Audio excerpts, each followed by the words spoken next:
네, 안녕하십니까. 경기군포 더불어민주당 이하경 의원입니다. 더불어민주당은 의원총회 등을 통해 선거제도 개혁에 대한 진지한 토의를 진행했습니다. 그 결과 지난 총선 국민의 기대를 배신했던 위성정당이 되풀이되어서는 안 된다는 공감대를 형성했습니다. 이어 여당인 국민의힘의 위성정당 금지법을 비롯한 선거제도 개혁 논의에 적극 참여할 것을 요구하는 기자회견을 마련하였습니다. 오늘 함께하신 의원님들을 소개해드리겠습니다. 이 법을 대표 발의하신 김상희 전 부의장님 오셨습니다. 이형석 의원님 오셨습니다. 이용빈 의원님 오셨습니다.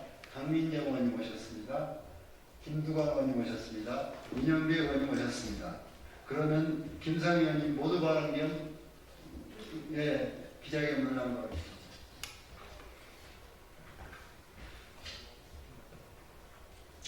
어제 더불어민주당 홍익표 원내대표와는 정대특위 위원장과 민주당 간사에게 15일까지 위성정당 방지에 대한 제도 개선에 합의해달라고 요구했습니다. 만약 그때까지 합의가 안 되면 그에 따른 민주당의 판단을 다시 한번 해야 할 시점이라고 밝혔고 국민의힘의 전향적인 태도를 촉구한다고 강조했습니다. 앞서 우리 민주당은 의원총회를 열어서 장시간 선거제도 개편 방향에 대한 진지한 논의를 진행했습니다. 그리고 지난 총선에서 국민을 실망시켰던 위성정당 설립이 결코 반복되어서는 안 된다는데 의원들의 공감이 있었습니다. 또한 민주당은 위성정당 방지법을 추진하겠다고 이미 공언한 바도 있습니다.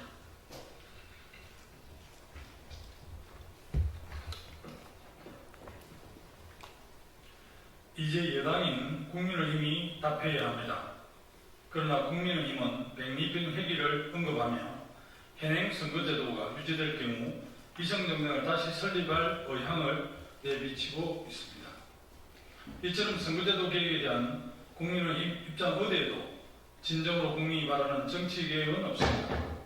국민의힘에게 선거제도는 오로지 이기기만 하면 되는 운동개입이나 도박 같은 것입니까? 또한 정계특위를 중심으로 선거제 개혁을 위한 전국적 공론화 과정을 펼쳐왔습니다. 지난 3월 국회의원 선거제도 개선에 관한 결의안을 채택하여 전원위원회를 개최했습니다. 나흘 동안 무려 100여 명의 국회의원이 토론회에 참여한 역사적인 일이었습니다. 또한 5월에는 국민 공론조사를 실시했고 500명 시민참여단으로 수기토론은 전국에 생중계되기도 했습니다. 지난 2월 여야 130여 명의 의원들이 함께 모여 초당적 정치개혁 의원 모임을 출범했고 수차례 간담회, 토론회 등을 통해 심도 깊은 고민을 진행했습니다. 하지만 지난 1년간의 노력은 모두 물거품처럼 사라지고 말았습니다. 국민은 아랑곳하지 않은 채 오직 자신들의 유불리에만 급급한 여당의 모습에 실망을 금할 수가 없습니다. 국민의힘과 소속 의원들의 각성을 촉구합니다.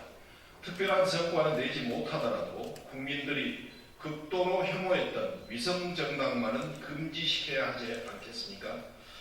정치권이 더 이상의 막장 드라마를 보여드리는 일은 결코 있어서는 안 됩니다.